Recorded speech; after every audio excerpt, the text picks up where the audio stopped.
हाय friends, मैं हूं Manav. Welcome to Movie Shoovie again. दोस्तों, आज जो हम डिस्कस करने वाले हैं वो स्पेसिफिकली उन लोगों के लिए जो कि सनफ्लावर का सीज़न 1 देख के फ़ैन हो चुके हैं।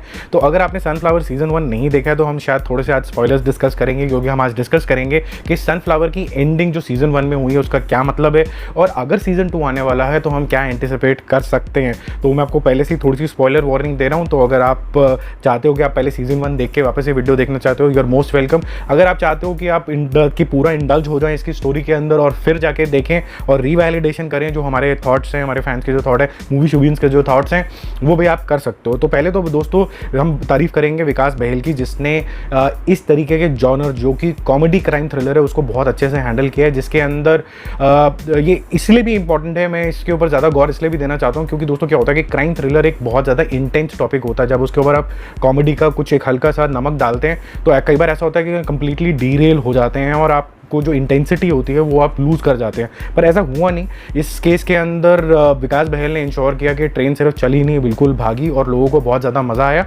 ऊपर से जितने भी एक्टर्स थे, और सुनील ग्रोवर ने तो अलग लेवल की एक्टिंग करी है, मेरे को रणवीर शौरी की एक्टिंग बहुत ज़बरदस्त लगी।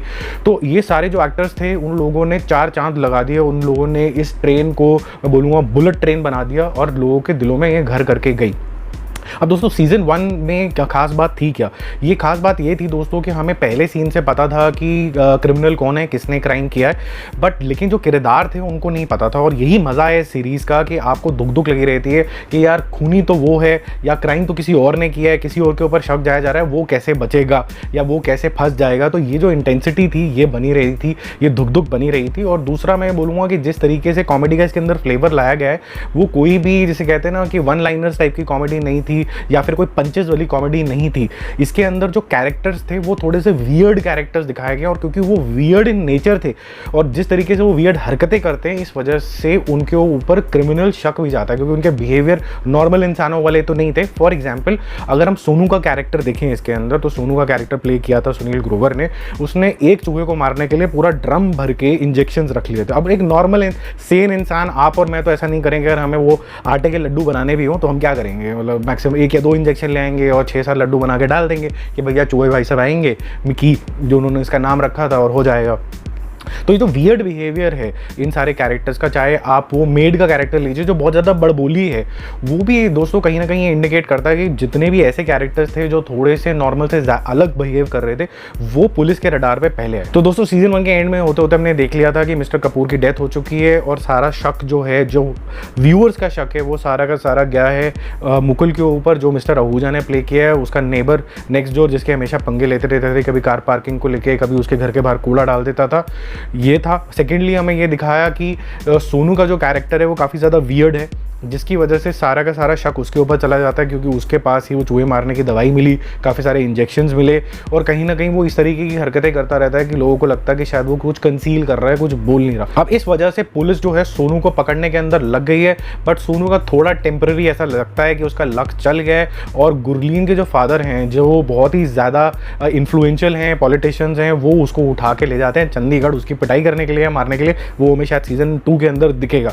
तो दोस्तों मोटा मोटा सीजन 1 की एंडिंग इस तरीके से हुई है कि जो मिस्टर आहूजा हैं वो बच गए हैं। उनको ऐसा लग रहा है कि दोस्तों कि मेरे को तो पुलिस के रडार से, शक के रडार से मैं बाहर हो चुका हूँ। सारा शक जो है वो सोनू के ऊपर आ चुका है, क्योंकि सबूत उसके लिए हैं। और साथ ही साथ के अंदर एक फोटोग्राफ भी जो पुलिस को मिली थी, जिसके अंदर मिस्टर कपूर, सोनू और उसकी एक्स गर्लफ्रेंड एक ही फ्रेम के अंदर दिखते हैं। तो ये साबित हो जाता है पुलिस के लिए कि सोनू जो है मिस्टर कपूर को पहले से जानता था, और क्योंकि मिस्टर कपूर ने ही इन्फ्लुएंस किया था उसकी गर्लफ्रेंड को, सोनू की गर्लफ्रेंड को, उससे शादी ना करने के लिए, इसलिए एक मोटिव भी मिल जाता है। तो सोनू ही मेन कल्प्रेट माना जा रहा है। बट सोनू का गुड लक चल गया, और गुरलीन के जो फादर इन लॉ हैं उसने, जो काफ़ी ज़्यादा इन्फ्लुएंशियल है, वो उसको किडनैप करके चंडीगढ़ ले जाते हैं, जहाँ पर स्टोरी हो जाती है एंड।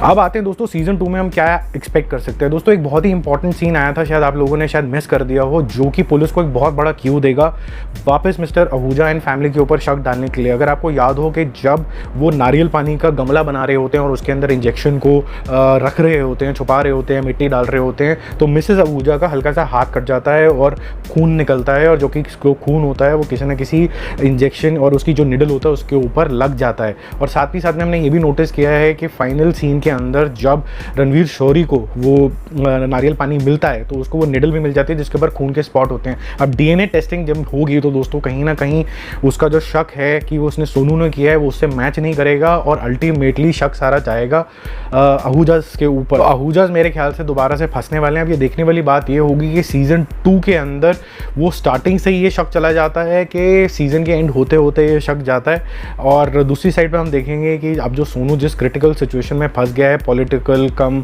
गैंगस्टर टाइप का जो इंसान दिखाया है चंडीगढ़ के अंदर, वो उससे कैसे बचेगा, वो भी स्टोरी काफ़ी ज़्यादा इंटरेस्टिंग होनी चाहिए। दोस्तों मुझे ऐसा लगता है सीज़न 2 फॉर श्योर आएगा ही आएगा, क्योंकि किसी भी कैरेक्टर का राइटफुल एंड हुआ नहीं है। अब जैसे हम देखें कि आशीष विद्यार्थी का भी जो रोल है, जिस तरीके की उसकी मान्यताएं हैं, जिस तरीके के ओल्ड बिहेवियर और ओल्ड कल्चर को वो प्रमोट कर रहा है सनफ्लावर सोसाइटी में, और वो किसी भी लेट्स से डाइवर्सी, गे एक्सेट्रा को रेंट पे मकान नहीं लेने देता है, तो वो राइटफुल तरीके से कैसे सीखेगा कि मॉडर्न तरीके का सोच क्या होती है, वो हम शायद सीज़न 2 में देखेंगे। सोनू का जो कैरेक्टर है, क्योंकि हमें अभी तक ये दिखाया गया कि वो एक स्वीट सा लड़का है, बट सर्कमस्टेंसेस की वजह से फंस गया है, अपने वियर्ड नेचर की वजह से, अपने वियर्ड बिहेवियर की वजह से फंस गया है। तो कोई भी ऑडियंस ये नहीं चाहेगा कि वो या तो पुलिस के हाथों पकड़ा जाए मर्डर के केस में, जो कि उसने किया नहीं है, और वो ये भी नहीं चाहेंगे कि खामगा कि इसकी पिटाई हो जाए या फिर मारा जाए वो गुरलीन के फादर इन लॉ से, जो कि थोड़े से गुंडे तरीके के दिखाए गए हैं। कोई ये भी नहीं चाहेगा, क्योंकि somewhere people have started empathising with this character because he is trying to do all right things, और नेचर का ये लड़का अच्छा है। अब हम चलते हैं पुलिस की तरफ। तो पुलिस की तरफ में ये है कि उन्होंने अभी तक जिस आदमी के ऊपर कंक्लूजन किया है कि शायद इसने मर्डर किया होगा मिस्टर कपूर का, सोनू के ऊपर उनका शक है, वो भी ठीक नहीं है। अब अगर हम चलें मिस्टर आहूजा की तरफ, तो मिस्टर आहूजा की भी जो स्टोरी है वो एक्चुअली में राइटफुली कंक्लूड नहीं हुई है, क्योंकि अगर उसने मर्डर किया है, जो कि फर्स्ट सीन के अंदर दिखाया गया है, जब वो नारियल के अंदर कुछ दवाई डाल के उसको पॉइजनस बना देता है, तो कहीं ना कहीं हम ये नहीं चाहेंगे कि एक क्रिमिनल इंसान बच जाए। तो दोस्तों अगर आप ओवरऑल तरीके से देखो तो काफ़ी सारी जो कहानियाँ हैं वो इनकम्प्लीट रह गई हैं, जो कि सीज़न 2 के अंदर कंक्लूड होंगी। तो आपको क्या लगता है, कोई और आपने ऑब्जर्वेशंस देखी हो सनफ्लावर के अंदर, तो डू शेयर। Bye bye.